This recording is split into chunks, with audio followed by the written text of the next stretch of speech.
Phil Dixon with another edition of This Day in Black Baseball History. This is the January 4th, 2026 edition of This Day in Black Baseball History. Just want to thank everybody for joining me this evening. And if you're listening to me live, feel free to engage in some conversation. That's what we hope to do. Of course, always intelligent conversation related to baseball. Okay, got to make that well known. And also, if you are picking this up on the rebroadcast, um, you are welcome to leave any statement that you like, and then I will follow that. And I can also respond to that as well. Just want to thank everybody for all of your support. It's been wonderful. This has been a new endeavor for me, and I'm having a great time with it. So hopefully you're enjoying it too. So we're going to jump right in here, right at a minute. I usually try to get out of here by 20 minutes. I try my darndest, but it doesn't always happen. But here we go. So we're going to start here. We're going to go back to January 4th, 1888. And the manager, William Bright, announced that his team of Cuban Giants will be the crack colored team of America for the season of 1888. And he also stated that they had secured Essien Field in Hoboken, New Jersey for their home games. And the first game was scheduled for May after the grounds had been greatly altered and enlarged. And that was William Bright. And, as I started to read a little further, I found some other interesting things. For instance, some of the members of that team, George and Clarence Williams, Ben Boyd, George Prago, Ben Holmes, William Malone was another one. William Selden was another one. Shepard Trustee. And those were some great players from the 1888. There was a time that no one talked about all of these outstanding baseball players from these past generations. So I am able to talk about some of these guys that, here we are talking about them right now. So anyway, we're going to talk about that. And then also, Bright made another thing that he wanted people to know. And I'm going to check. Let me check something here right quick. Just want to make sure that everybody can hear me. And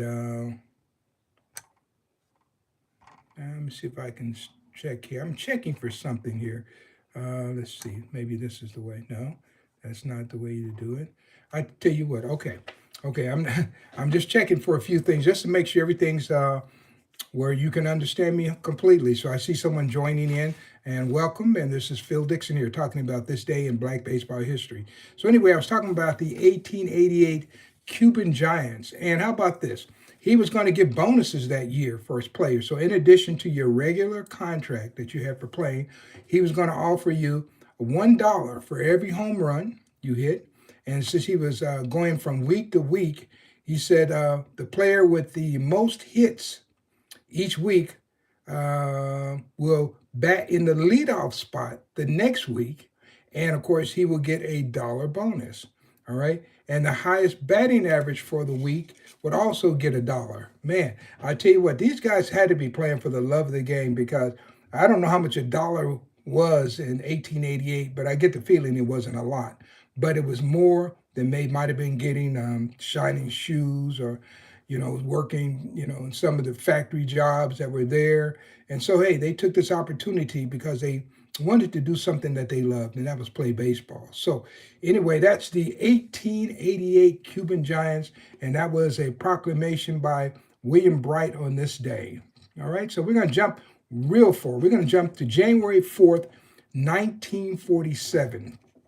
Okay, in a nationwide poll taken by the Pittsburgh Courier, Jackie Robinson won the Athlete of the Year award, and Robinson collected 400 of the possible 470 votes. And that was his first year in Brooklyn, okay, with the Brooklyn Dodgers, 1946. Of course, he was over at Montreal. And Levi Jack, the first African-American on the Yale football team, and he's a freshman, and was named the most outstanding football player in New England in another poll, along with a guy by the name of Myron Motley, of the Cleveland Browns football team, champions of the All-American Conference, tied for second place honors in the Pittsburgh Courier's poll for the athlete of the year. And this is for African American athletes of the year. That's 1947. In case you don't know, the Pittsburgh Courier was one of the leading black weeklies in the country. So we have a few people coming in here. Let me know where you're from. All right. So I'm getting all kind of comments have nothing to do with baseball. So we start to stay with baseball, guys. So go ahead and give me some of those comments. All right. So here we go. All right. So we're going to keep on going. So now we're going to go to January 4th, 1925. I'm going to jump backwards now. 500 spectators crowded into White Sox Park, that's in Los Angeles, to see the Los Angeles White Sox defeat the St. Louis Giants by a 9-2 score in California Winter League action. Fred Bell, brother of James Papa Bell, who was playing center field in the same game, watched as his brother pitched a losing game for St. Louis. On the first pitch of the game, George Carr slammed a home run over the center field fence. And Carr, who finished the day with a 3 for 4, I can't talk right now, 3 for 5 performance, scored a pair of runs, okay? And I remember talking to Clint Thomas. And, you know, I've done a number of interviews, and one of the people I interviewed was Clint Thomas at his house in Virginia. And we were talking about some of his teammates, and George Carr had been one of his teammates with Hillsdale. And I couldn't tell if he liked Carr that much or what the case was, but he told me that they were playing in Cuba, and he said on payday, he would always see George Carr walking around with a fish sandwich in one hand and some corn liquor in the other one. So I think that George Carr used to drink a little bit, and that was a statement I got from Clint Thomas. Way back, man. I think that was like 1983 or something like that. So we have a few people joining. Let me know where you're joining me from. I see somebody, I guess they put this 6-7 here. And somebody say, I used to play baseball. That's always good. Hey, maybe you can still play. Go out and help some young people. That's what you can do. But let me certainly know where you're joining from. Okay, so that was January the 4th, 1925. Okay, how about this one? Now, I was born in 1956, so this guy passed away in 1956. Wouldn't have ever had a chance to interview him. And his name is John Beckwith. And on January the 4th, 1956, John Beckwith died in New York City. And I tell you what, he was a great slugger, a real true slugger. And, you know, we grew up hearing about Babe Ruth and those kind of guys, but John Beckwith was he was a Babe Ruth type slugger. Just imagine this guy had been in the American League at the same time Babe Ruth was in the American League. Man, it would have changed the whole history of the game.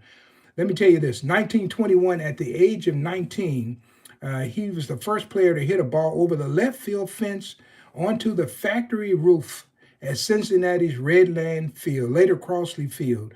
And it was a feat that had not been accomplished since the stadium's opening, and had been 9 years. 9 years passed before a guy actually did that. And it was a Negro leaguer playing in the game. And this wasn't even their home field. He's a visitor there. Just imagine he had played there on a regular basis. And of course, Beckwith is buried in Woodlawn Cemetery in Bronx, New York. And, you know, years ago, I used to go and spend a lot of time at cemeteries, mainly in the office, because if I thought some guys were say I might go to Chicago, I might go to Lincoln Cemetery. And this is before we had this newspapers online. Nobody was pretty much worried or concerned or interested in keeping the history of these African-American baseball players. So I was a young guy, still in my 20s, and I would go like to the office at Burr Oak or maybe Lincoln Cemetery. In some cities I had to go to, the building that kept the records was no longer in existence. So I'd have to go to the city, and the city had the records from the cemetery, just all kind of different things that you guys don't have to do like I had to do this years ago, because there was no record for me. And one of the ways I found out where people died was to ask other players. So who passed away in this town? Is he still living? I would ask all these kind of questions. And that's how I began to learn from other players about Negro Leaguers. But I remember going to the office in Lincoln Cemetery, and as I pulled in to park my car, I get out of my car I'm looking at Frank Leland's marker. And then not too far over there, I could see Ruth Foster's marker. Later on, I went into the office and I would get my list and match it up with their list. But usually I had to call ahead to make sure somebody who was knowledgeable was there and someone who was interested in trying to help me. And so, but now you don't have to do all of that. There's a lot of this information that is now online and available for you. So the times have certainly changed in 40 some odd years, but I'm happy that it has, because I have always had one mission. And the mission is to get these people, these ball players, these individuals, my elders, my ancestors, recognition in the sport of baseball. All right. So somebody says, greetings, Phil, good to see you. And shout out from Minnesota. Thank you very much. I get lots of response from Minnesota. That's always great. I know you're in the same time zone as we are, and that's always good. So yeah, Minnesota, I'm hoping to come back there. I know years ago, oh man, I'm about to date myself now, but years ago I came there and they had some kind of hot stove kind of league meeting, and I came there with Double Duty Ratcliffe and who else was with us? Lester Lockett was with us, and we were there. And there was some guys, and they had performed in the original play of Fences for August Wilson, and they came and gave a little excerpt from the play. And of course, you know, August Wilson's play Fences now has been made in a movie and all of that. But back then, we were listening to it and hearing it for the first time. And August Wilson definitely had some connections to Pittsburgh and also to Minnesota. So yeah, Minnesota has some wonderful history. Let me take a drink of water here. So thank you for always joining me from Minnesota. Appreciate that. Okay. And what's up? Somebody said, what time is it for me? I think in Kansas City here, it's 6:15 for us. All right. Yeah. So if you're joining me now, hey, let me know where you're joining from. Okay. So we're going to keep it going. I just have one more. And, I've been honored to have interviewed many people from the American, the National, the Negro Leagues, musicians, entertainers, politicians, people in Congress, and civil rights leaders. I've met so many people in my lifetime, and it's just been an honor. And this next person I'm going to talk about is a guy that I did interview by the name of Bill Byrd. Bill Byrd passed away in 1991. So I interviewed him back in the 1980s. And Bill Byrd was a pitcher for various Negro League teams. Of course, he passed away on this day, January 4th, 1991. He was a pitcher for many Negro League teams. He died in Philadelphia, Pennsylvania. And he was born in Wilkes County, Georgia, but raised in Cincinnati, Ohio. And he told me that he was playing with the Cincinnati White Sox, in addition to pitching a few games for the Cincinnati Tigers. That was in 1937. But for the most part, he was unknown. And then in 1938, a guy by the name of Cumberland Posey came by and signed him to the Homestead Grays, and Bill Byrd never looked back. This was a great pitcher. He was down pitching in Puerto Rico, and they nicknamed him El Maestro, and they called him a master of the mound. And he was quite proud of that when I interviewed. I'm looking at an interview I did with him before I got on here, on this paper here. And, unfortunately, I didn't date the interview. I think I just started talking to him, and I didn't date it. He was giving me some other ball players' addresses. He gave me Roy Partlow's address, and I ended up talking to Roy Partlow. Who else?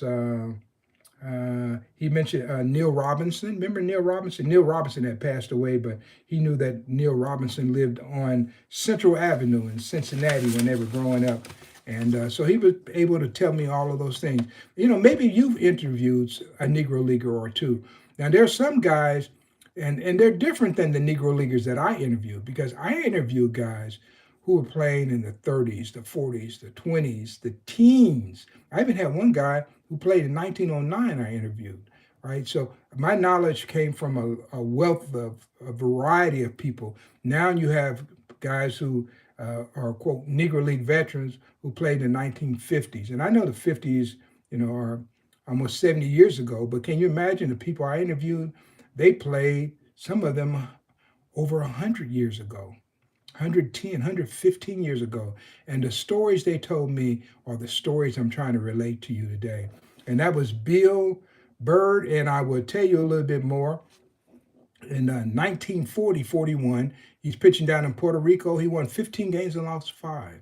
Now, the year before, he was pitching, and he pitched for Caguas, by the way, in the Puerto Rican Winter League. And in the year before, 1939-40, he logged 158 strikeouts. Now, I want you to think about this.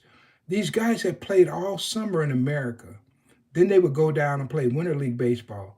Now, I've never seen what his total strikeouts are for the year 1939 and 1939, the summer season. But I do know that he logged 158 in Winter League. So just imagine if he logged 158 in the summer, which is going to go from a summer season, going to be go from probably April to October, early October. So you figure if he got 158 down there, he's going to have 158 there. These guys have over 300 strikeouts, and we are not talking about them. And that is one of the reasons I like to always focus on all the games that they played, instead of just picking out what I call cherry picking the games they played against other black teams. And I understand if they're in the league, you pick the league games. I understand that. But they played a lot more baseball than we're giving them credit for. And so that's the conversation I want to have with you guys. So if you go online, say you go to Seam Heads, and you look up Bill Bird for 1939, I guarantee you, you won't find 158 strikeouts for him. And you won't also find his Winter League season, more than likely, that's added into his total statistics for the 158 he had there. So this guy probably struck out 300 men in a year, and we don't know about him. We don't know about, we're not talking about him. Man, that's a damn shame. I say that all the time. It's a damn shame.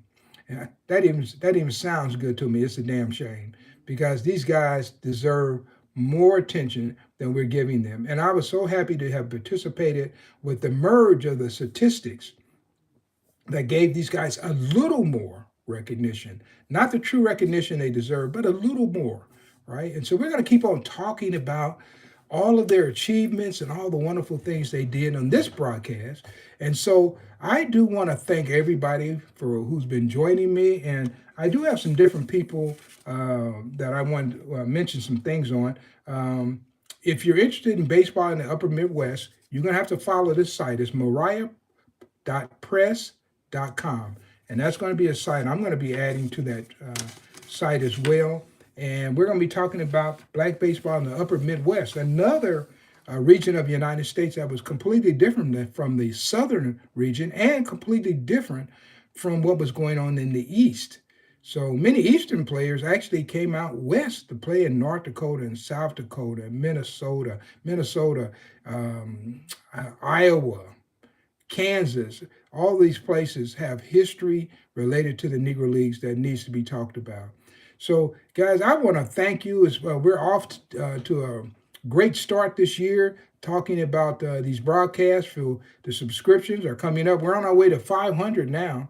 And so the sooner we get there, the better off we are. So my ultimate goal is to hit 1,000 as soon as I can. But right now, I'm just taking a little bit at a time and just telling a few stories day by day. And if you're listening, you haven't subscribed, guys, come on now, get with the game, get with the program and subscribe. I know there's a lot of sports guys who will sit on the fence and they will listen to what you say, and they'll have their pencil out, they'll be taking notes, and then they'll write those notes down like they created it and never say where they got it from, guys. And they won't subscribe here because they don't want you to know they're listening. But believe me, I know you're listening, and I'm watching. So anyway, thank you, guys. I want to really let you know that I appreciate your support. And feel free to go out to, once again, to Mariah dot press, and that's MARIAH dot press.com, and begin to follow that site for some information that's coming on baseball in Upper Midwest. And then also, I have a web page. It's called NLB Alive, and that stands for Negro League Baseball Alive, because we're keeping this history alive. So nlbalive.com, and you can follow me there, and there'll be information there. So somebody says greetings, and always, if you come on, let me know where you're listening from. Somebody wanted to know, do I like football? I love football, yeah, but I love baseball more. And that's saying a lot, because I really like football, played football, and as a kid, I was a big Kansas City Chiefs fan, going back to the 1960s when they had the first glory period. This is not the modern day glory period. I'm going back to the days when they had people like Buck Buchanan and Bobby Bale and Lynn Dawson and Cheryl Hedrick, and I can go on a few, but Gerald Wilson was the punter. Oh man, they even had Jan Stenerud. I remember Jan Stenerud joined the team back in the 60s. So yeah, I'm a big football fan too. But if you notice, sometime I would talk about baseball players who play football, and I try to mix the histories in. I love basketball too. I love all sports, but baseball is the one that I put my scholarship into, so I'm able to speak on that subject in a way that few people can. So, all right, so got a chance to talk about somebody I interviewed today, Bill Bird. All right. So anyway, guys, that does it for me. Thank you, and you have a nice evening. When I will join you again tomorrow, be sure and subscribe, and that way you'll know when I'm coming on. All right. Thank you, and you hopefully you can catch me live more often. Have a nice evening. Bye.